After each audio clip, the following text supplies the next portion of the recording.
Entonces, hay una inconsistencia en decir, queremos este nivel de gasto, no podemos más con los ingresos, pero tampoco queremos endeudarnos. Entonces, la única que te queda es destrozar tu moneda hasta que no valga absolutamente nada. Entonces, por algún lado, tenemos que sincerarnos de que alguna de las cosas que no nos gustan, porque no nos gusta ninguna, va a tener que suceder. Y eventualmente Argentina entra o en default o en un cepo cambiario brutal o en una renegociación de deuda o inflación difícil de sostener. Pensemos que estamos en los países que más inflación tienen en el mundo. Entonces hay que Claro. sincerar qué es lo que queremos, qué nivel de gasto podemos sostener o por dónde podemos salir a buscar más ingresos.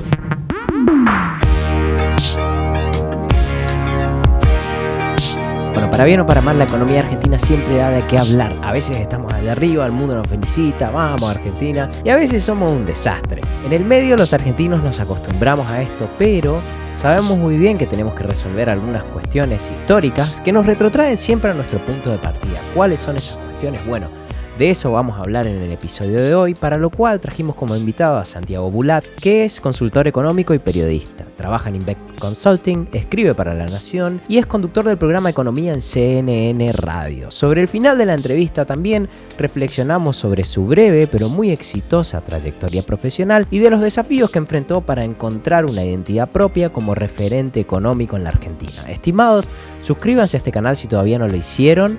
Y les dejo con la entrevista y después seguimos charlando. Bueno, primero que nada, gracias por atenderme en este momento donde ustedes los economistas están tan requeridos. La verdad que estamos en momentos caóticos, pero bueno. Viste, yo en un punto cuando decía hablar de economía decís, bueno, es todo tan que uno no sabe por dónde agarrarlo, ¿no? De hecho, estamos frente a una crisis global, obviamente le pegó a todo el mundo, pero a Argentina parece que le pegó un poco más. Si mal no recuerdo, el FMI nos puso sexto entre los países que más van a caer. Las consultoras privadas estiman un 12% de caída del Producto Bruto, si mal no recuerdo. Sí, última proyección es esa. Bien. Y la pregunta un poco sería, ¿por qué razón Argentina le pega más, ¿no? ¿Es la cuarentena larga, hicimos algo muy diferente a otros países o es lo que veníamos arrastrando de antes? Bueno, tenés varias cosas ahí, me parece que me mencionaste algunas. Primero que Argentina viene cayendo desde el año 2018, desde el segundo trimestre aproximadamente. Entonces, si ya venía mal, esto te terminó de pegar en el piso, ¿no? Eso como primera instancia, a diferencia de lo que viene pasando en otros países de la región. Y además que venís con indicadores de inversión que están estancados desde el año 2011, con, digamos, la economía en general que ya venía estancada, ahora venía peor porque venía cayendo. Entonces eso por el punto de partida. Tu punto de partida es muy diferente al del resto. Después venías fuera de los mercados también, con lo cual la situación para poder financiarte es toda tuya y sabemos que el peso no es la moneda más requerida por todos, ¿no? Entonces eso también es un factor que influye a la hora de tomar determinadas decisiones. ¿Cuánta ayuda podés dar vos como Estado? ¿Cuánto podés dejar de recaudar, por ejemplo, para levantar y darle más aire al sector privado? Bueno, va a depender un poco de tu capacidad de financiamiento. Y esa capacidad de financiamiento está muy caída. Y por otro lado, en términos de movilidad estrictamente, Argentina ha presentado uno de los mayores indicadores de movilidad, digamos, de freno, ¿no? Argentina se frenó mucho si uno toma los indicadores de movilidad en general. Y hoy estamos con una cuarentena estricta, o que debería ser estricta, según lo que planteó el gobierno, en aproximadamente el 40, 40 y pico por ciento del Producto Bruto Interno, porque AMBA representa gran parte del Producto Bruto Interno total. Entonces, no es que tenés una provincia o una pequeña región frenada, sino que tenés al AMBA, que es las más importantes en términos de la agregación de valor. Entonces Digamos, tenés una combinación que termina siendo bastante complicada. bastante letal, ¿no? Pensaba, de las cosas que no previmos cuando hicimos una Argentina tan concentrada era esta, ¿no? Quizás, si a lo mejor Bueno, hubiéramos tenido...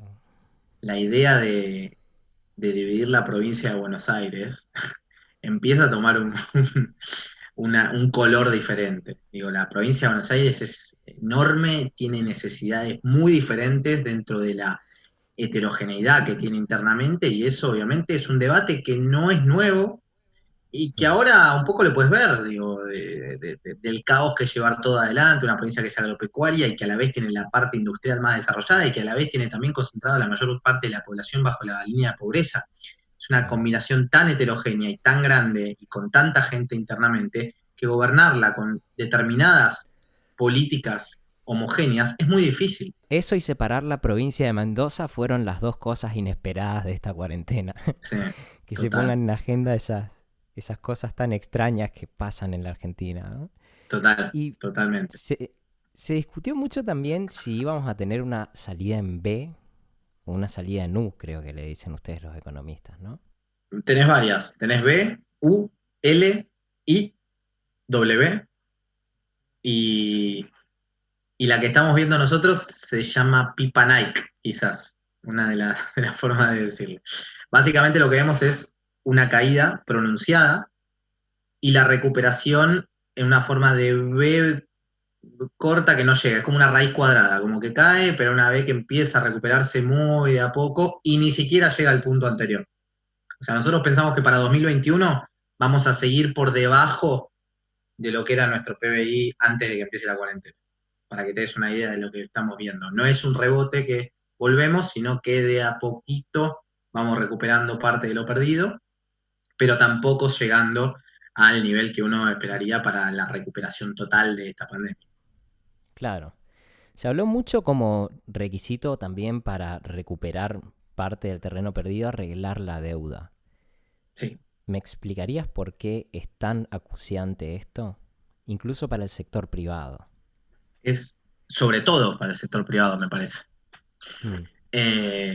Es muy importante el tema del sector privado. Mira, acá hay un tema que es muy interesante.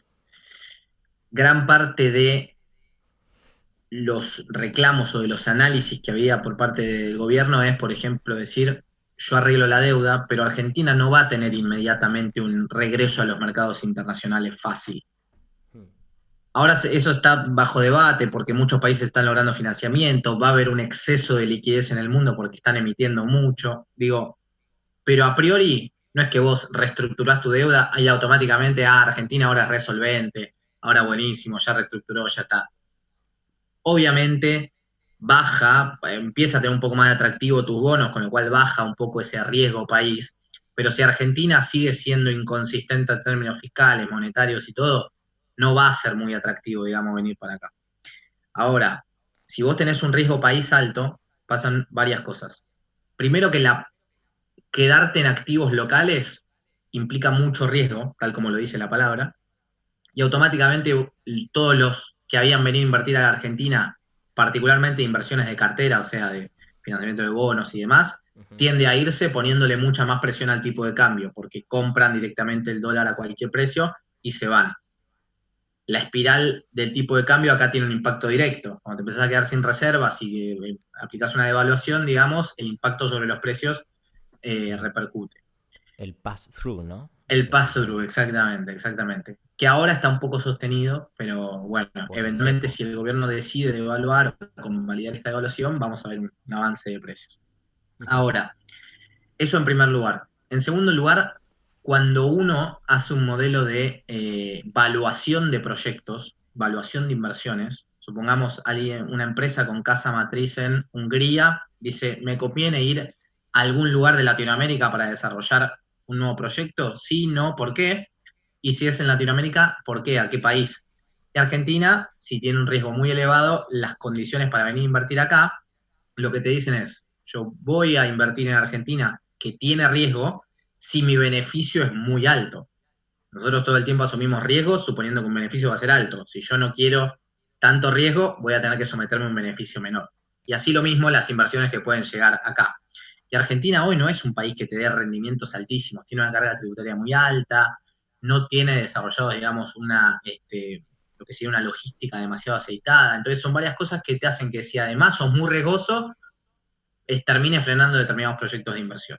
Y después los que ya están acá, hay muchas empresas, YPF, le hace caso de una pública, o le hace caso de Vicentina hasta hace poquito, que no sabemos bien qué es ahora, pero Sí. digamos, empresas con participación pública o privada que toman deuda en el exterior. Y si el riesgo es muy alto de Ujú. Argentina, a ellos la deuda se les encarece mucho. Y pedir Claro. deuda en el exterior también se les complica mucho. Poder acceder a esas líneas que en otro, quizás antes hubieran tenido otra posibilidad con un riesgo y una estabilidad más baja, más sensata, digamos, Básicamente, la economía. claro, porque le ponen una nota fea al país, entonces vos tenés que ir a pedir dinero y te Exacto. matan, ¿no? Si vos sos una empresa que está recontra bien en general, que siempre viene pagando y demás, probablemente termines teniendo algún acceso. Pero si sos eventualmente nueva, si no hay un historial crediticio enorme y demás, lo que pase con el país te pone un freno a vos directo, porque los de afuera ven algoritmos para ver si prestan o no prestan. Ellos están prestando o no plata. No es un tema de nos Ujú. ponemos a charlar y vemos cómo viene. Es un tema de si sos muy riesgoso, no calificás y no calificás. Y si calificás, calificás a una tasa enorme. Entonces una empresa privada no puede endeudarse al 20%, porque su ganancia tienen que ser 25% en dólares por año para poder repagarlo. Y No, sí, no hay tiene margen sentido. para eso. Entonces son Claro. varios puntos y después, obviamente, el soberano, ¿no? De ver, bueno, cuándo finalmente puede llegar a meterse de nuevo en el mercado internacional y aliviar sobre todo la parte local. Si tenés un buen rendimiento, un buen resultado, digamos, en lo que está pasando con tu deuda y renegociación de deuda externa, localmente probablemente te vaya mejor también, porque hay una confianza de que venís haciendo Ujú, las cosas bien ujú. afuera. Digo, Claro. acá en 2017 y demás había buena repercusión afuera y tenía implicancia acá adentro también. Que ahora te voy a preguntar también de la renegociación de la deuda, pero hablábamos nuevamente de la importancia de que lleguen capitales de afuera y el riesgo que tiene Argentina, etcétera. Me da la impresión también que en el último tiempo, no sé cómo lo verás vos, pero en la administración anterior también hubo una gran obsesión por esto de que venga la famosa lluvia de inversiones, etcétera. Y por ahí descuidamos mucho que los argentinos tienen un montón de plata abajo del colchón. Me acuerdo que hace poco salió una estimación de que tienen más reservas que todo el Banco Central, ¿no? Los argentinos en otro lado que no sé cuál es. Y No, creo que tienen la más del empresariado, triple de las reservas del Banco más Central. del triple, brutal, ¿no? Y, y digo, ¿qué es importante cuidar el frente externo o hacer que esos argentinos saquen esa guita que tienen no sé dónde y la pongan acá? Y si acaso hay formas de hacer esto, ¿no? Con la mente que tiene el empresariado local. Dos puntos. Primero, hay mucha plata que no está blanqueada, con lo cual las estimaciones de ahí no lo sabemos. Y después lo que podría ponerse mucho el ojo es sobre lo que sí está blanqueado y que está en el exterior, que además tributa y todo.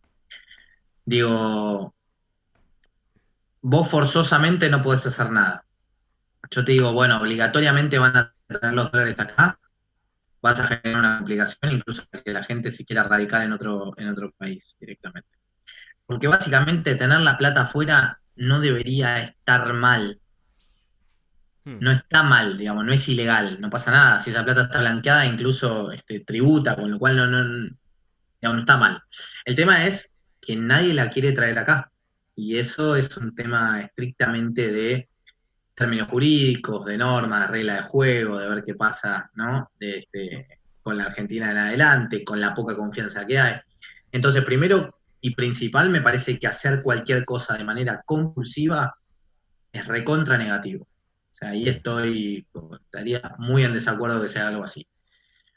Los blanqueos de capitales en su momento no han sido negativos para la Argentina. El tema es que, bueno, después no podés cambiarle tampoco la regla de juego a esa persona que le dijiste, por más que alguien haya hecho, vos decís, vos fuiste ilegal y te llevaste la plata y la tenés en negro, pero si vos le prometés a esa persona que la trae de alguna manera y que le cobrás lo que le tenga que cobrar en una primera instancia, pero le sostenés la regla de juego, no podés cobrarle más después, como ha pasado también acá. Entonces, la seguridad jurídica yo creo que es lo que falta en la Argentina.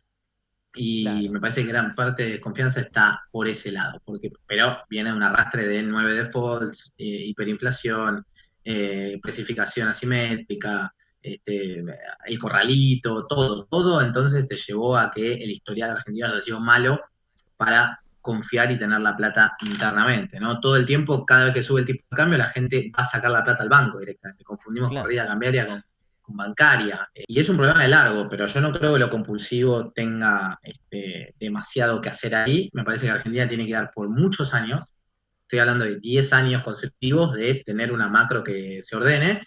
Y Ujú. vamos, creo, de nuevo hacia un horizonte en el cual la macro va a estar desordenada por varios años más. Claro, lamentablemente. claro. Ahora, ¿cómo llegamos hasta acá, no? Se habla mucho de la deuda como algo como que es vende patria, por ponerle un título así sensacionalista y demás. Sin embargo, ¿qué podemos pensar de esto? De cómo llegamos a este lugar y de la naturaleza buena o mala de la deuda, si es que existe tal cosa. La deuda no es mala, digo, todos los países crecieron con deuda. O Ujú, sea, es algo que es inherente, digamos, a los estados. O sea, existe. Existe entre las necesidades. De hecho, a ver, en general, los países tienen déficit fiscal, en general. ujú, Y acá en Argentina está visto como algo que nos está llevando a la ruina constantemente. ujú. Y el gran punto de todo esto es que Argentina no tiene una capacidad de repago o no le creen que va a poder repagar sus deudas constantemente. Entonces Argentina entra en ciclos de endeudamiento que después no sabe cómo hacer para salir y automáticamente termina defaulteando, reestructurando y ya nos pasó 9 veces. Claro. Eh, entonces, en primer lugar, pasa eso, digamos, la deuda se utiliza en momentos donde el país tiene o alguna complicación para generar divisas. Por ejemplo, Argentina tuvo una sequía en 2018. Y bueno, tuviste un mal año, podés tomar deuda ese año para compensar otros gastos porque te cayó la recaudación tributaria, porque tuviste una sequía. Obviamente son Ujú, cosas que suceden, o si tenés proyectos de inversión de obra pública de largo plazo, y bueno, tomás deuda con el BID, con bancos internacionales, lo que fuere, que te permitan generar desarrollos que el Estado no tiene la plata en el momento. Digamos, la deuda, así como nosotros tomamos créditos, se toma justamente para realizar acciones que no podemos en el corto plazo con plata propia. Si el Estado fuera superavitario, imparablemente superavitario, no haría falta tomar deuda. ¿Por qué pensás que en el ciclo de 2005 en adelante, digamos, Argentina podía inyectar, el gasto público siguió creciendo y no tuvimos que tomar deuda? No tuvimos que tomar deuda porque Argentina era superavitaria. Entonces, claro. vos tomás deuda una vez que sos deficitario, y sos deficitario por o temas estructurales, que es lo que le pasa a la Argentina, y a otros países también, por supuesto, pero que tienen acceso al mercado y la van llevando. Temas Y por otro estructurales te lado, referís a una es estructura de como gasto. Temas estructurales te referís a una estructura de gasto que no se puede bajar fácilmente, ¿no? de gasto o ingresos, digamos. Mm, Argentina quiere, digamos, el gasto público es una decisión, no está ni bien ni mal. ujú, Argentina quiere tener educación pública, buenísimo. Argentina quiere tener salud pública, buenísimo. Argentina quiere recibir a toda la gente del exterior, buenísimo. Argentina quiere subsidiar el transporte, buenísimo. Quiere subsidiar las tarifas, perfecto. Lo que quieras. Quiere tener no sé cuánto de empleados públicos, perfecto. Ahora, ¿de dónde? ¿De dónde sale? ¿Lo vas a emitir todo? Bueno, la vamos a buscar a cualquier lado, la inflación después. ¿No? El claro. peso ya no va a existir, no va a servir de nada. Entonces, la gran pregunta es, ¿estamos preparados para sostener esta carga de gasto? ¿Tenemos la estructura productiva suficiente? ¿Podemos aumentar más los impuestos? ¿De dónde Ujú, puede salir esa plata para financiarlo? Entonces, si no ujú, nos gusta la deuda, no nos tiene que gustar el déficit. Y si no nos gusta el déficit, pues tenemos que revisar los ingresos o tenemos que revisar los gastos. Viste que la tendencia siempre es a subir impuestos. Ahora, cuando pasó ujú. esto, se discute El el impuesto impuesto a a los la ricos. riqueza, se Sí. discute ahora un impuesto para ver si los argentinos se van a Uruguay, cobrarles un impuesto, pero nunca vemos la lógica de, bueno, qué podemos optimizar por lo menos del gasto, Mm, qué es lo necesario ahí. Entonces, viene creciendo el gasto mucho en el último tiempo, en los últimos 15 años creció 15 puntos, con lo cual impresionante, pero la lógica de los ingresos no está tan clara. Entonces, estamos como yendo a un horizonte en el cual tenemos todo el tiempo más gastos que ingresos. Y a ver, un tema ahí, con el tema deuda, vuelvo un segundo. ujú, Todos los países que toman deuda lo refinancian. Digamos, a ningún país le piden, bueno, pagame todo cash, demostrarme que me lo podés pagar, porque seguramente, digamos, Estados Unidos tiene más del 100% del producto en deuda. Entonces, claro. eh, no podría poner la deuda cash. El tema es que, como va pagando y lo toma como algo de los ingresos que no se posterga, sino que es parte de los ingresos y que no hay reperfilamiento, no hay dudas en que la deuda se tiene que pagar. Acá hay mucho cuestionamiento sobre si pagar la deuda o no de partidos políticos. Claro. A ellos le siguen prestando porque saben que se lo va devolviendo. Entonces es una maquinita que va funcionando y necesita deuda y le prestás y te la devuelve y se la prestás y te devuelve. Como un cliente fantástico, digamos, para los que Ujú, tienen que colocar deuda. ujú. Bueno, Eh, de hecho, el tema con la deuda argentina que se decía es, mirá, no tenés un problema de volumen, estás bien en los ratios de cuánto es Exacto, PBI, ¿no? exacto, Tenés un problema de liquidez, que no tenés exacto. dinero para afrontar lo que debes en el corto plazo, y en el marco de eso, Efectivamente. Y porque te lo están reclamando, ¿no? Porque la gente no te quiere claro, prestar más, que esa fue el gran problema. claro, claro. Y en el marco de eso, digamos, hay una cuestión de que este gobierno dijo al principio, si uno miraba en abril el escenario, daba la impresión de que decían, mira, yo me banco lo que se llama un hard default, si quiero no te pago. Después, al final, empezaron Ujú. con una oferta de, no sé, creo que era 40 centavos, terminaron en 53 centavos por Mm. cada dólar, ¿no? Si mal Sí, no recuerdo, esa es la última que hubo ayer. sí. Y ahí en ese contexto uno piensa, ¿qué pasa si no se paga, no? Porque tenemos varios escenarios que no es necesariamente solo el hard default. Pueden quedarte tipos afuera, ¿no?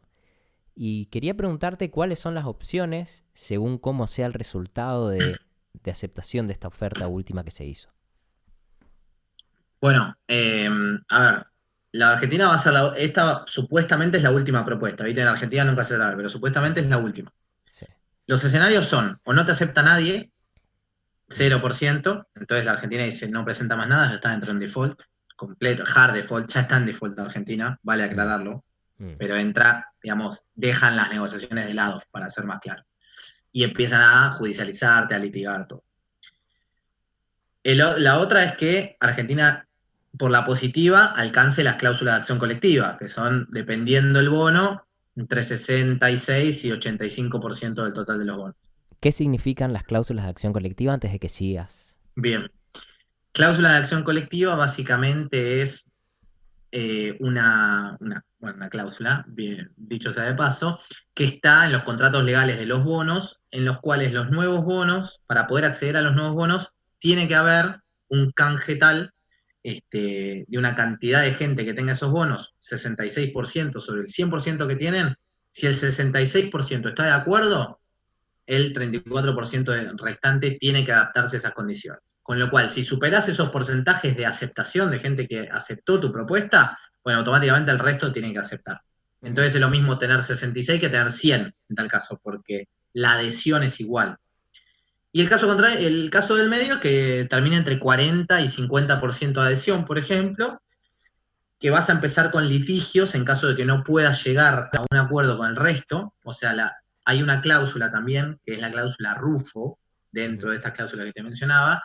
La RUFO es, si yo soy un acreedor de la deuda argentina y estoy negociando para ver qué me da Argentina y yo acepto, ujú, mi miedo es, pero mirá si alguien acepta después algo mucho mejor. Mirá si Argentina, después de que yo acepté, va y le ofrece a otro algo mucho mejor. ujú, Bueno, automáticamente la cláusula RUFO hace que a mí esa aceptación que hizo, esa oferta que le hizo a alguien mejor todavía, a mí automáticamente me la eleva. ujú, ujú. ¿Para qué es esto? Para que vos no tengas desincentivos a nunca entrar, porque si no decís, no, Claro. espero hasta el final, espero hasta el final, espero hasta el final, hasta que ofrezca lo mejor. Ujú, No, podés ir entrando y Argentina, si va mejorando su oferta, a vos te incluye y te arrastra con su mejora. ujú. Entonces, eso es lo que van a intentar hacer ahora, ¿no? Si llegan Claro. al 45 es, bueno, sigamos charlando con el resto, sigamos en esta conversación hasta finalmente poder llegar a un acuerdo. Argentina dijo no se movía más y este es el Ujú, tema, de ver por dónde lo puede seducir para que finalmente ingrese este grupo de bonistas que tiene una gran parte, tiene el 32%, ¿no? Pero si no, Aparte, lo que puede pasar es que te empiecen a litigar, porque no estás pagando. claro, claro. Y esa es la mayor Ese, complicación. es- ese escenario sería terrible, ¿no? Porque es pagar abogados, ir, tener como un litigio pendiente otra vez. Y no nos va bien en la Tenemos varios, jurisdicción tenemos minera. varios. Claro. Este, YPF, por ejemplo, aerolíneas, todo con el CIADI, eh, ¿no? claro. Ahora, parte del atractivo de cerrar bien la deuda, se dice, es tener un buen plan económico, ¿no? Básicamente porque si vos tenés, además de una buena... Hoy podemos decir que la oferta es buena, digamos, muchos analistas están diciendo, che, está bien, no es que te ofrecieron migajas, ¿no? Es más, hubo un tuit hace poco de Toto Caputo, líderes de la oposición, Sí. digamos, si se quiere, diciendo, ok, llegaron a algo razonable. La cuestión es, ¿alguien tiene un plan ahora? No es mucho pedir un plan si no sabemos qué va a pasar mañana. ¿No es medio delirante ese requisito en este momento? Bueno, bueno, esa es la discusión también por cuánto vale la oferta que hace la Argentina. Cuando vos pensás que el dinero tiene un costo, digamos, el tiempo del dinero tiene un costo. O sea, no es lo mismo para vos que yo te dé $1.000 hoy, aunque yo te diga, che, Leopoldo, te voy a dar $1.000 en 5 años. O sea, y no Mm, sé, obviamente los prefiero hoy para poder disponer y mm, hacer lo que quiera en vez de 5 años. mm, Entonces, esos $1.000 que yo te estoy hablando a vos, bueno, la Argentina es lo que va a pagar de deuda de acá hasta el año 2042, si no me equivoco, que es esta nueva oferta, o ujú, 2046. Entonces vos tenés que evaluar esos $1.000 que vos recibirías en 5 años, traerlos a un valor tal que hoy te signifique algo, digamos. ¿Cómo puedo pensar? Y más o menos esa cuenta te va a dar, dependiendo al valor que los traigas, a qué tasa lo descuentes, te va a dar $800, algo así. Entonces, ujú, como no es lo mismo para los acreedores cobrar hoy que cobrar en 10 años, en 20 años o en 30 años, se hace una ujú, propuesta que dicen esto del valor presente de los bonos, el valor presente neto de los bonos. ujú. Y la gran pregunta es a qué tasa se descuenta eso, a qué tasa yo valúo lo que va a valer en 10 años, 20 años. Y una de las grandes incógnitas es eso, los acreedores pueden hoy convalidar algo de, bueno, yo descuento eso al 10% porque la Argentina tiene tal riesgo, pero yo creo que Ujú. 10% está bien para descontarlo, pero otra cosa es lo que pase después en el mercado. Y en este momento no se sabe, no hay idea, digamos, de cómo hacer una evaluación, cuál es esa tasa de descuento, porque no se sabe qué va a pasar con la Argentina. Pero yo creo incluso que Claro. hasta una tasa del 10%, que en general es alta, porque significa que Argentina podría salir a tomar deuda a 10% en dólares en el futuro, que es altísimo. Pensemos que Perú toma Ujú. el 3, Ecuador toma Colombia toma menos, Chile, Uruguay, todos tomaron. Bueno, Argentina les deuda te va a costar salir al mercado 10%, es un montón. Pero la gran pregunta es si es un montón o no, si efectivamente es un montón Claro. o no, porque Argentina no sabemos qué va a pasar. Y no se sabe porque tampoco sabes cómo vas a salir de acá. Vos salís con una economía que se va a resentir 13% más o menos, o 12 según los analistas. Nosotros tenemos un poco más, 13. Un déficit fiscal que este año va a llegar a 6 7 puntos más o menos del producto. 7 te diría. Mm, Una inflación que este año por ahí termina en menos, pero las proyecciones para el año que viene son que se dispara de nuevo. mm. Un tipo de cambio que no sabes a dónde va, y por ahora no sabemos qué va a pasar con el acceso a los mercados. Entonces, no hay una lógica clara de ver cómo se descuenta eso, y no hay una lógica clara también de cómo Argentina resuelve todos sus temas. O sea, Argentina no puede, está claro que es insostenible vivir con un déficit de 7 puntos, está clarísimo. Pero ¿cómo Claro. la revertís? Es la Y pregunta. además hay como una narrativa, por eso al principio, digamos, cuando empezamos a hablar de la deuda, te pregunté esto de si la deuda es mala o buena por esta clase de cosas que se dicen. De hecho, gran parte de lo que se le vendió al público argentino, y que importa mucho lo que se le vende, porque el tipo que mira afuera dice, bueno, ¿y qué opina esta sociedad de esto, no? Es la idea de fuga de capitales. Mm. ¿Qué opinás vos de ese concepto, de esa teoría de la fuga de capitales? ¿Existió tal cosa? ¿Vos comprás los $200 que te permite el gobierno? Sí. Listo, vos sos un fugador de capitales. No. Sí, sí. La fuga de capitales Estamos en... somos todos comprando. Digo, ¿sabés cuántos dólares compraron? ¿Cuánta gente compró los $200 o parte de los $200? 2.400.000 personas en el último mes. Mm. Eh, ¿Pero qué es lo que te dicen cuando vos decís eso? Ah, pero el Carlitos que compró 200 no es el que te mueve el amperímetro. Son los grandes jugadores que te llevan ahí, ¿no? pero no hay relación entre la. Está bien, entiendo perfecto, está bien el planteo. Es verdad que todo el mundo lo piensa así, pero digo, la atracción por el dólar es de todos. Entonces, Mm, en mayor o menor medida, todos queremos comprar dólares, ahorrar en dólares, porque no confiamos en lo que pase con nuestros pesos. Y los que pueden los sacan incluso del sistema financiero. mm, Entonces es una complicación que viene, digamos, que no puedes mirar solamente a un jugador, no es alguien que toma deuda para fugarla. Digamos, no mm, tiene sentido porque no hay una relación directa en eso. Vos podés tomar deuda para financiar déficit. O sea, acá lo que pasó, por ejemplo, ¿cuál era el mecanismo vamos al endeudamiento de Macri? ¿Cuál es el mecanismo de endeudamiento? Hay déficit. ¿Cómo lo pago? O emito como un loco para financiarlo directamente sin respaldo, o tomo deuda, o no sé, no hay mucho más para financiar un déficit. mm, Este, Entonces, a partir de ahí, una vez que tomaba deuda el Tesoro, se la vendía al Banco Central, el Banco Central aumentaba sus reservas y a cambio de eso le daba peso, ¿no? O sea, le compraba Ujú, esos dólares. Entonces el Banco Central iba ujú, aumentando aumentando sus reservas a costa de que aumente la deuda. Entonces, no es un proceso de fuga. Ahora, a partir de eso, la demanda por dólares, que es por el ahorro, por importaciones, por giro de divisas al exterior, por turismo, digamos, esos son los cuatro componentes que todo el tiempo te están tirando de dame dólares, dame dólares, dame dólares. ujú, El que primó en una primera instancia, fueron los que te vinieron a financiar en una primera instancia, o sea, esos dólares que en su momento no hubieran aparecido, te vinieron a financiar y cuando se quisieron dar vuelta se fueron, agarraron y se fueron. Entonces fue ujú. gente que te vino a poner plata, que incluso está perdiendo mucho porque los bonos que tienen ahora pasaron de 100 a valer 30 y pico que están valiendo ahora. Entonces, los que pusieron plata, digamos, como ristas acá, perdieron un montón. Y obviamente, cuando compran dólares, se la llevan para afuera. Pero el mecanismo Claro. ese no hubiera sucedido si no tenemos déficit. Pero acá hay una Ujú, inconsistencia. Nos gusta que el Estado esté presente. Perfecto. No, no nos gusta que nos suban malos impuestos o quieren que caiga ujú, sobre una porción chica, porque fíjate que el discurso un poco es, bueno, vamos a sacarle a los que más tienen. Perfecto, ujú. sacá los que más tienen. No te va a alcanzar para nada, o sea, es un discurso que no tiene demasiado sentido, porque a menos que le saques la cabeza, pero una vez que le sacas la cabeza, esa persona saca su empresa, saca todo de acá y se va, no hay mucha más vuelta.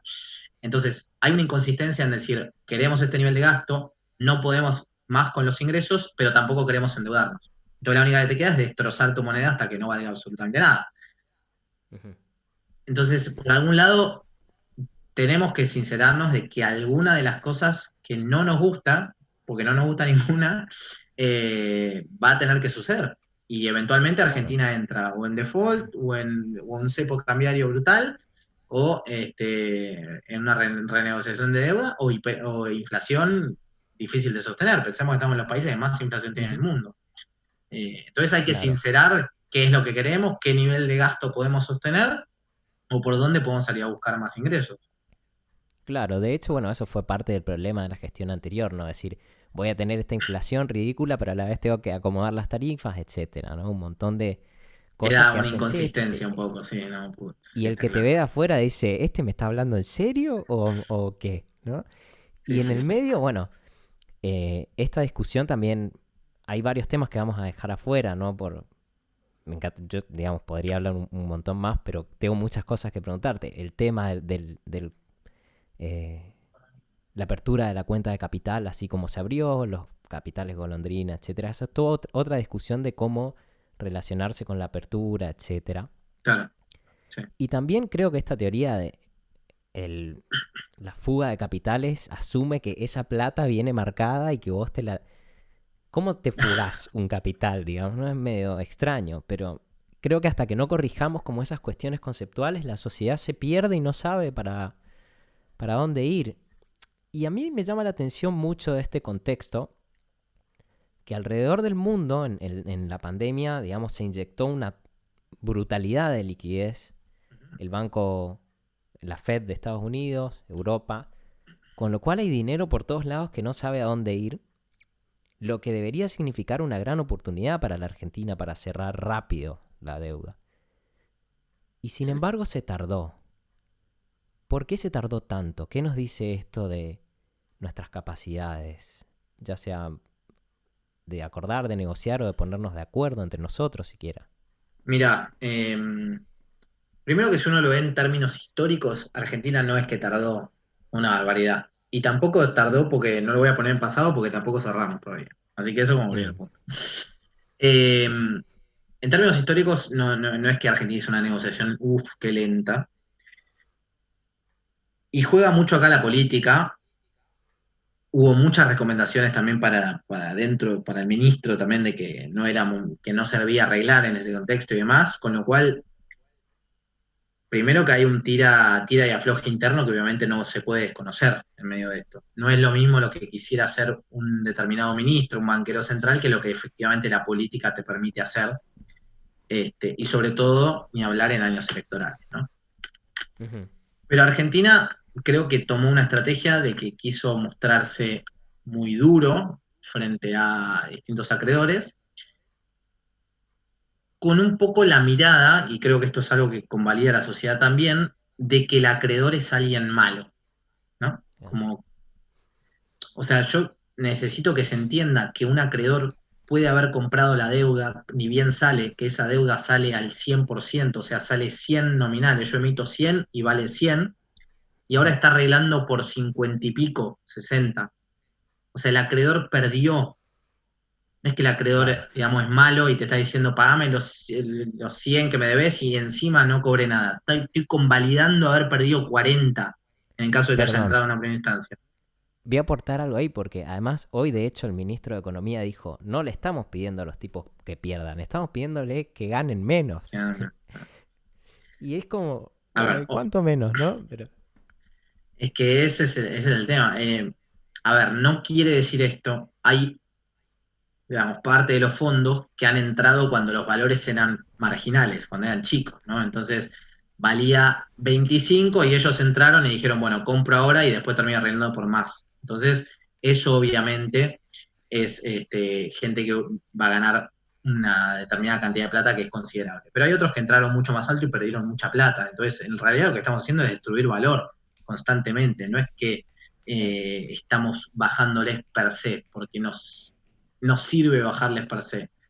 Esto de haber perdido gran plata en Argentina, si sos acreedor, no es gratis, porque el resto, porque financiarte a futuro va a tener ese precedente de que perdiste mucha plata también. claro, Entonces, me parece que hay que partir de esa base, digamos, de que en general el que está haciendo un canje con una quita es porque está perdiendo, porque no va a tener las condiciones que tenía antes. Entonces, no sé si es la lógica verlo como el malo, porque además te financiaron un déficit tuyo. Digamos, no es que había superávit y Macri dijo, me voy a endeudar porque si me endeudo en dólares, o Macri o el que fuere, digo, porque Cristina también se endeudó, no me interesa, pero digo, porque lo estamos renegociando de 2016, estoy diciendo bonos.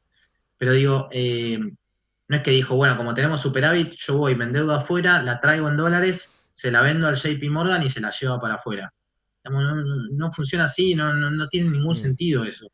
Y sobre todo que los acreedores y los que deberían confiar en ir financiándote a vos como Estado, porque el Estado necesita de un mercado de capitales, sea externo o sea local.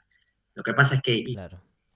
emitir deuda de forma local tiene la consecuencia de que ahogase el mercado privado, ¿no? Si el Estado, con todo el déficit que tiene, viene a pedir deuda internamente, todos nosotros vamos a prestarle al Estado, suponete, si fuera este, un buen Negocio. deudor, y automáticamente el sector privado se queda con una capacidad de crédito muy baja, ya siendo bastante baja en términos comparativos. Entonces el Estado no puede convalidar todo eso, todo ese endeudamiento internamente y tiene que salir al mercado internacional. Pero a priori el que le prestó plata a la Argentina perdió. Entonces no sé si hay Mm, buenos o malos. Hay gente que te prestó plata porque la necesitabas y vos ahora le estás dando menos. Así que a priori no sé, digamos, quién es el malo. claro, claro.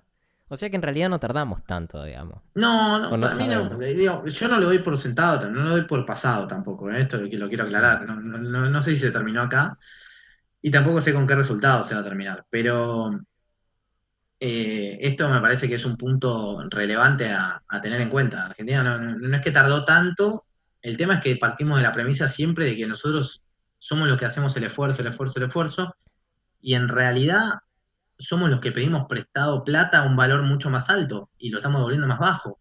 mm, ujú. Obviamente que hay Este, presiones, que hay gente que compró más abajo y que se salió muy beneficiada, pero hay otra que perdió como en la guerra y nadie va a compensarlo a ese. Digo, yo tenía LECAPS, por ejemplo, en su momento y perdí como en la guerra y bueno, no vino el Estado a decirme, no, che, como vos perdiste, te compenso. No, perdí, bueno. Pero digo, fue una digo, apuesta de decir, bueno, le presto al Estado que lo está necesitando en este momento, le presto para que me dé un rendimiento y cuidar mis ahorros. Salió mal. Y si me sale mal, yo no voy a querer darle de nuevo al Estado. Yo probablemente no compré ujú, un bono más a Argentina. Y es un claro. desincentivo que yo, siendo joven, ya no quiera prestarle al Estado, digamos. Ujú, Va a ser difícil recuperar esa confianza, sobre todo si la lógica es el que me presta plata es el malo. Es como ujú, extraño, qué sé yo. claro. Para mí es muy importante de todo esto entender que los problemas que tenemos no son los problemas de Macri, de Cristina en Sí, Venezuela coincido, son 100%. los problemas de la Argentina, ¿no? Y hasta que no tengamos ese diagnóstico honesto, es como que estamos hablando de la nada misma, Es que ¿no? Argentina vive en un péndulo, ¿viste? Bueno, Macri tuvo un año sin emitir y tuvo inflación. Ah, entonces listo, la emisión no genera nada de inflación, vamos a Claro, emitir a mansalva. a morir, claro. Macri tomó deuda, entonces la deuda es mala, no tomamos deuda y es más, hacemos la quita y chao, no tomamos más deuda. Digo, Mm, no podés pensarlo así, porque Macri tomó deuda por déficits previos y esa gestión arregló una deuda del gobierno anterior que había estallado en una crisis monumental y el gobierno anterior le había frenado una hiperinflación, pero tuvo que ir a una... mm, Entonces, mm, no hay consensos en Argentina, no hay consensos sobre ciertas claro, cosas que son básicas que deberían sostener los gobiernos en el largo plazo.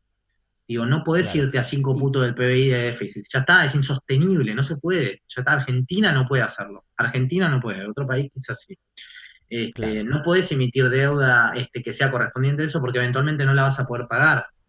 Digo, ahora si vemos cómo termina el nuevo perfil de vencimiento que tiene que hacer Argentina de intereses y amortizaciones, en 9 años, 10 años, tenés un perfil de vencimientos enorme. Entonces, si para ese tiempo no cambiamos la lógica, vamos a terminar hablando vos y yo en un podcast de nuevo sobre deuda en 10 años.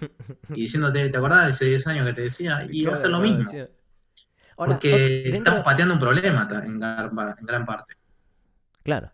Y también se habla mucho en estos días de un ingreso universal, ¿no? Daniel Arroyo, el ministro, empezó a decir, bueno, vamos a ver que esto es parte de la reconstrucción de la Argentina, etcétera.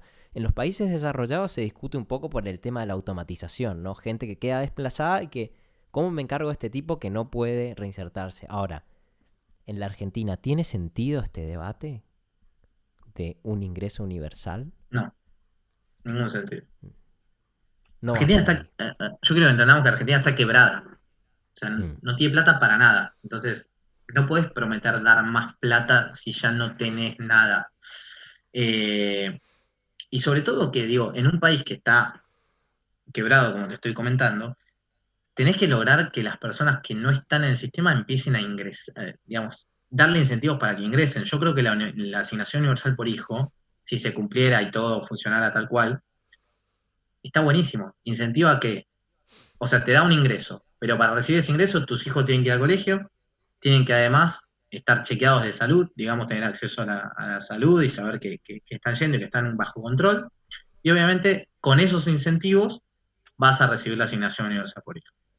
Entonces es buenísimo, tenés una política que llega a los que más padecen el momento actual, pues no tienen un ingreso demasiado fijo, lo que fuere, que no están registrados o demás, y además le das políticas de inclusión en, no directamente en el mercado laboral, pero sí en lo que es la educación y la salud, que son primordiales. Entonces tenés una lógica de algo que Argentina puede sostener, porque es una parte ya importante del gasto, pero que es sostenible si atendés los ingresos, y además le das incentivos a que se reinserte de alguna manera en la sociedad y que los chicos crezcan, digamos, con necesidades que son básicas y claves cubiertas. Eh, Ahora, un ingreso universal para toda la población, yo creo que no tiene sentido, digamos, se ha aplicado así como se conoce en 2 países del mundo entero y se ha discontinuado por un tema de que no pudieron sostenerlo fiscalmente. ujú, Y sobre todo que la lógica de este ingreso universal está más puesto en lo que vos decías de países desarrollados, que además tienen plata para hacerlo, que son países más ricos, pero que se están viendo un problema de automatización y de concentración mucho más elevado. Argentina, que es para sanear desigualdades y para que esa gente se integre en el mercado, que incluso hay demanda, pero que cada vez se hace más difícil, por supuesto, no tiene sentido.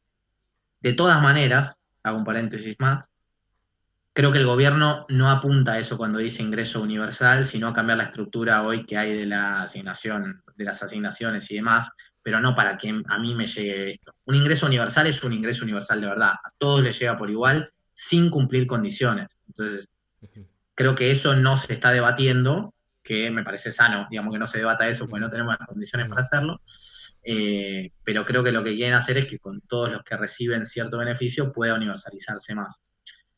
Que reitero, hay que ver, volvemos de nuevo a la charla de dónde sacamos la plata para hacerlo y si efectivamente es lo que Argentina necesita en este momento, que yo particularmente creo que no. Yo creo que dar políticas de incentivos hoy es más importante todavía. Santiago, te quería preguntar digamos, además de todo lo que sabes, me interesa la carrera que hiciste también, digamos, como un referente joven que sos para mucha gente que está Sí. aspirando a que le vaya bien, ¿no? Creo que podemos decir eso de vos. Te quería preguntar si alguna vez te llamó la atención ingresar, por ejemplo, en la función pública. Sí, ¿Estuviste alguna vez ahí? estuve un tiempito corto. ¿En dónde? Yo trabajaba, mi primer trabajo fue en una sociedad de bolsa a los 20 años. Mira, Y ¿cuántos tenés ahora? 26. Ujú. Y en esa sociedad de bolsa, lo que me dijeron, nada, estaba trabajando y yo trabajaba con colocaciones primarias, o sea, colocaba deuda de distintas empresas y demás. Ujú, Y en eso empecé a estudiar mucho de bonos provinciales y colocación de bonos provinciales y demás, letras y eso. ujú. Y un subsecretario de aquel momento, fue 2016, también si no me equivoco, de provincias, me conocía, le conté un poco lo que hacía y demás, y me preguntó si quería ir ahí como analista de deuda pública de provincias, de fiscal y pública y deuda. Así que estuve ahí un tiempito, pero de analista, tranquilo. Claro. Y estuvo interesante, digamos, muy interesante la parte pública, pero no fue de gestión, fue más de análisis, como un trabajo privado, digamos, pero que era directamente del ministerio. Pero ahí estuve un año y después sí me dediqué más a consultoría desde entonces. Hice Ramos Claro. Ferreres y ahora estoy en INVEC ya hace 2 años. Eh, Y ahora, vos que sos digamos, un tipo querido, conocido, ¿te interesaría alguna vez hacer política, por ejemplo? ¿O no te ves muy en esa sí, faceta? sí. Siento que todavía no tengo mucho para aportar. Yo soy un poco descreído de meterme para llegar a un puesto, digamos. No tengo por ahí un poco esa mirada. Y tampoco es que me enamora ningún partido y demás, como que estoy un poco ajeno a eso, ¿eh? Mm, No es ni positivo ni negativo, me parece, pero mm, no veo como esa carrera dentro para llegar después y eventualmente. Si puedo colaborar en algún momento desde lo técnico, me encantaría poder hacerlo. Este, Sobre todo creo que comunicar bien es importante para gobernar, mm. así que Sí, eso me parece que puede ser un punto válido. Pero creo que necesito muchas más herramientas, estoy estudiando, digamos, me parece que entrar formado para dar justamente es como bastante relevante. Así que por ahora no, pero sí, claramente no me niego, a futuro me gusta, me parecería un desafío súper importante. El tema es que también está sometido a los golpes ahí en la política, ¿no? no, obvio. Hay una mirada. Igual, claro, claro. Igual amamos, tenés la humildad de los grandes. Y ¿sabes qué otra cosa que me gusta mucho de tu estilo? Que vos no necesitas impostar como para mostrar nada, digamos. Se nota que manejás muy bien las cosas y podés salir en una charla TED con Este gorrito que tengo puesto está hecho con 90% de petróleo. Un gorrito. orejitas de Mickey. Qué desastre eso, ¿Cómo? qué desastre. Ah, está buenísimo. Y me encantó como esta idea de autorizarse a uno mismo, ¿no? De decir, todavía no estoy preparado. Y sin embargo, con lo que es hablar en medios y salir en programas y tele, ¿cuándo te sentiste a vos mismo autorizado? ¿Cómo fue ese proceso interno tuyo? Porque calculo que en algún momento también habrás dicho, che, estaré yo listo para... ¿No? No lo hubo, no lo hubo, ¿No no lo lo hubo. hubo? Eh, Empezaste y Digo, ya. yo a los 20 años cuando estaba trabajando, falleció mi padre, que obviamente era muy conocido en términos económicos y demás. Y mi idea, como te dije, yo estaba trabajando en una sociedad de bolsa, no tenía nada que ver, digamos, los medios con eso. Ujú. Eh, y cuando pasó eso me dijeron, mirá, está el espacio liberado en la tele, no sé qué. Yo quería colaborar con mi familia porque el principal sostén era mi viejo, mi plata era para mí, Mm, digamos, en ese momento. mm. Y yo dije, bueno, encaucemos ahora, me meto en lo que haga falta para que siga entrando guita y demás, por lo menos para ese año. Así que hice el inversor ahí, estuve ahí en la tele, con 20 años estaba en América, los sábados, todo un delirio era para mí, ¿viste? En realidad. Así que empezó a Claro. crecer como de ahí. Y después un día, hacía eso los sábados, o sea, trabajaba toda la semana y hacía eso los sábados. Ujú. Y me llamó Juan Pablo Barsky y me dijo, me gusta lo que haces, no sé qué, se está yendo José del Río de la Metro, quiero que venga conmigo. Yo dije, Claro. ¿Qué? esto se está yendo a un lugar que yo no me lo esperaba. Y Juan Pablo es un grande, ¿no? Yo le estoy 100% agradecido. Pero cuando me llevó a la Metro ya el perfil cambió, o sea, fue un consultor durante el día, digamos, pero era todos los días un laburo arduo de medios, de estar presente, de saber mucho, de hablar con mucha gente. Y ahí ya cambió un poco la lógica. Y ahora es también sostenerse ahí, pero siempre tengo la pata de consultoría, digamos que es como trabajo principal, y después haciendo un poco más en medios. Lo que pasa es que llegó así como de sorpresa. Y después me parece que lo otro está en ser abierto, digamos. Los economistas en general tendemos a ser un poco más engreídos por lo que sabemos y demás. Y yo creo que hay como mucho terreno para aprender, sobre todo en Argentina, ¿no? Que nadie tiene como la receta clave de por dónde es lo más óptimo. Así que nada, es como eso, como esa mirada de escuchar a todos. Me siento preparado porque a la vez voy echando y voy formándome de distintas ideas y nunca paré de estudiar. O sea, es como eso también. Yo siento que en el proceso siempre sigo. Yo estoy terminando la maestría ahora, que es mi segundo Ujú. año, y después planeo también, si puedo, tengo la oportunidad de irme afuera, lo haré. Pero es Eso como que es. es un proceso que acompaña todo. Pensaba esto de los argentinos que decimos que no tenemos claro el camino, pero a la vez también se dice de ustedes, los economistas argentinos, que son muy requeridos alrededor del mundo, pues son tipos que saben lidiar con situaciones súper inestables, ¿no? Sí, sí, sí, total. Es que Este, siempre te digo buscarle la vuelta, ¿no? La solución. No, yo creo que el potencial de un argentino es enorme. Pero para hacer negocios es enorme. O sea, ujú, tiene estrategias todo el tiempo, pensando cómo cubrirse, pensando en el quilombo que puede haber.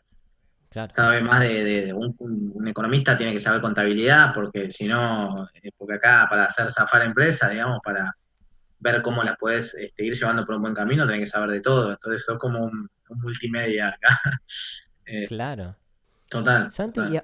y a vos tu viejo te dio tips de cómo hablar en público, por ejemplo, de cómo hablar en los medios? No.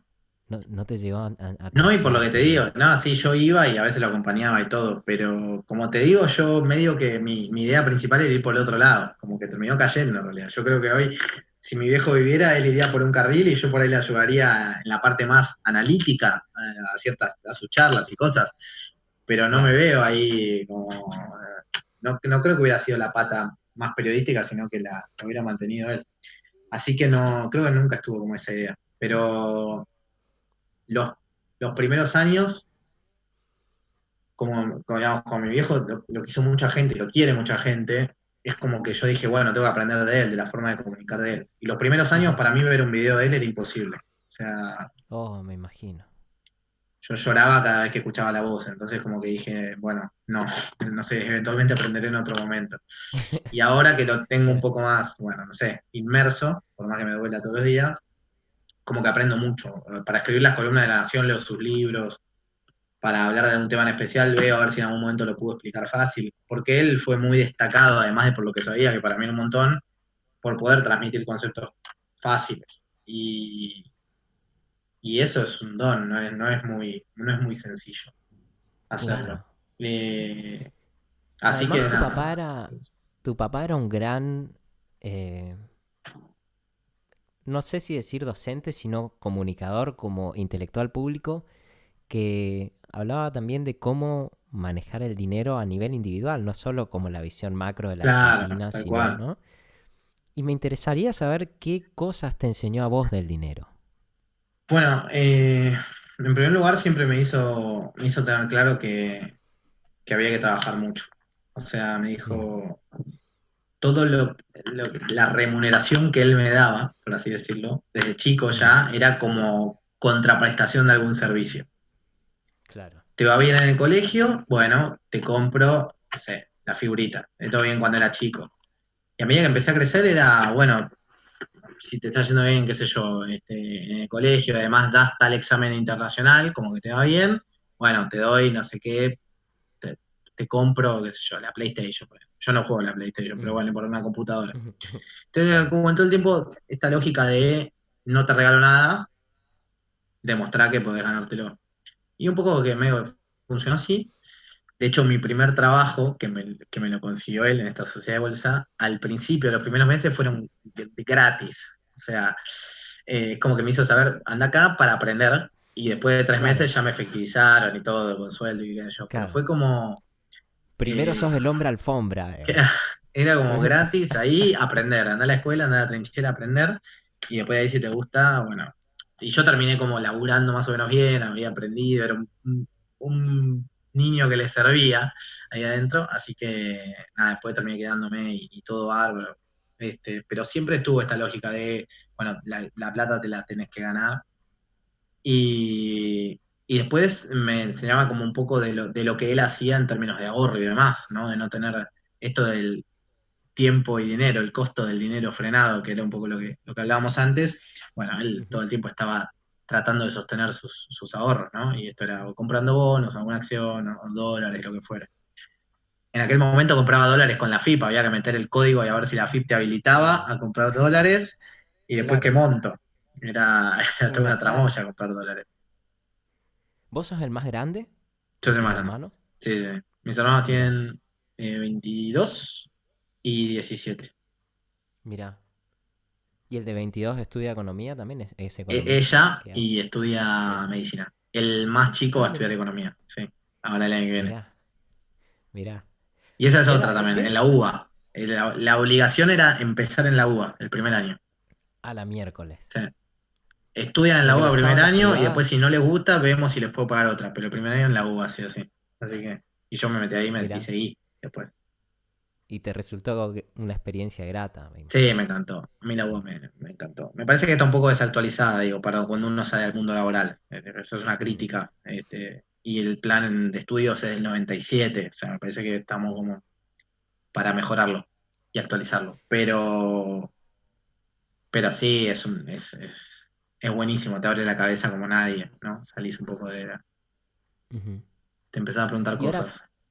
cuando saliste, digamos, al mundo del periodismo y la vida pública, digamos, con una imagen tan fuerte como era la de tu papá y tan conocida y tan querida, eh, ¿te dio como una necesidad de diferenciarte o Sí. simplemente...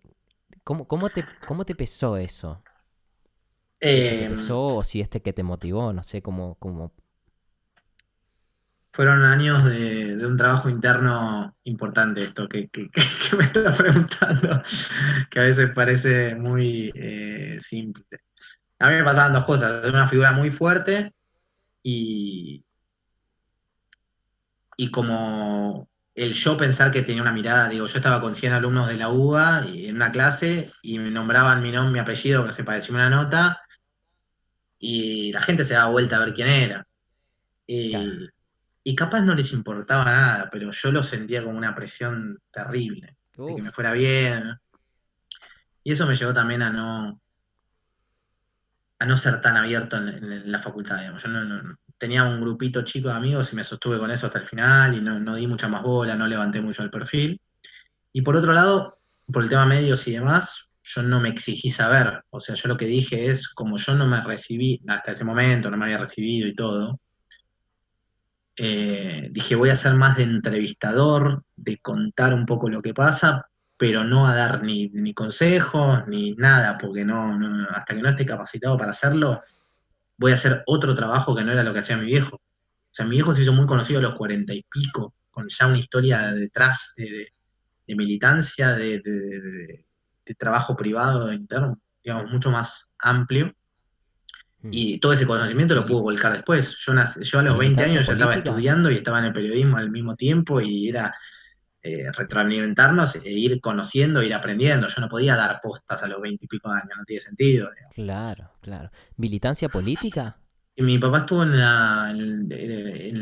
Franja Morada, en la Mira, UCR en su momento.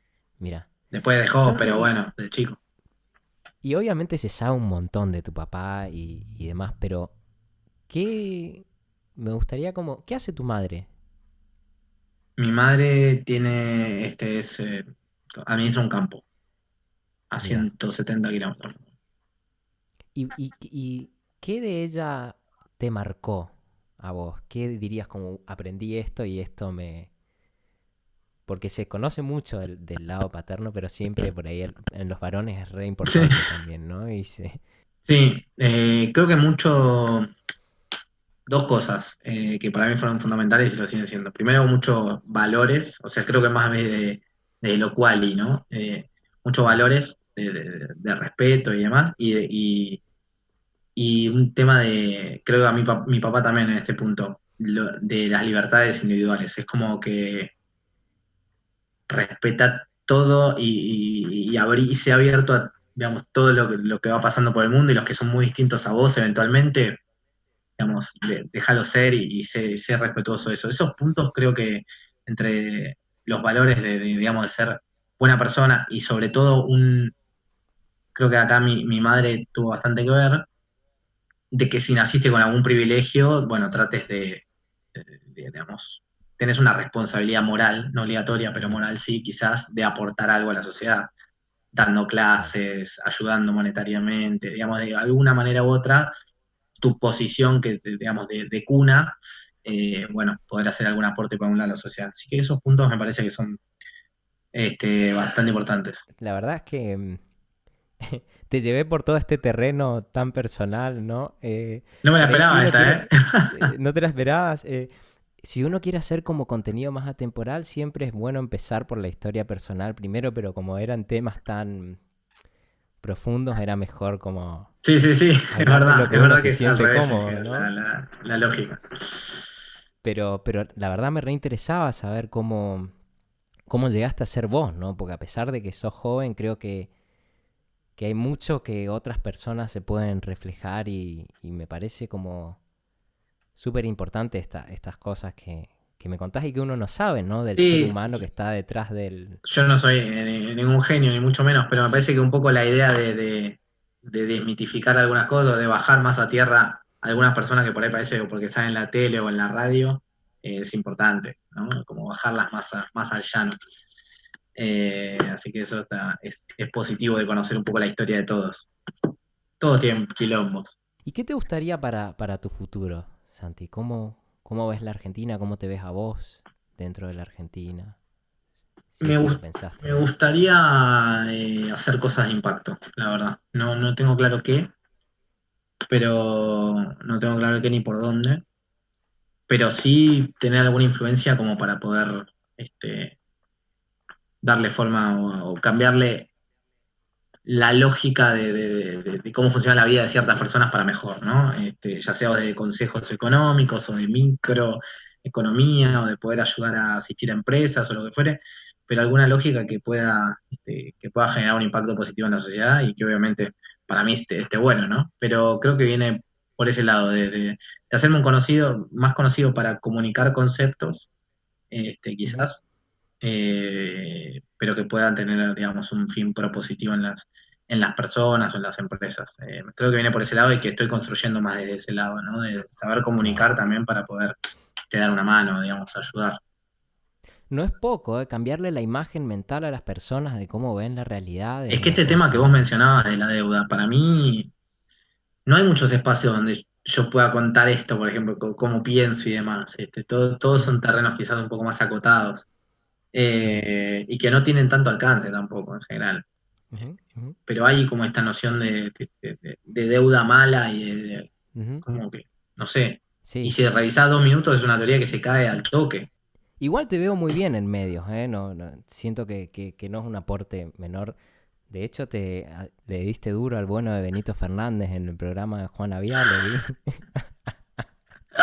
Te corrió No me mal, dejaba ¿eh? hablar, no me dejaba hablar. ¿Cómo repuntás esa situación? Igual la llevaste muy bien, ¿no? Te reí.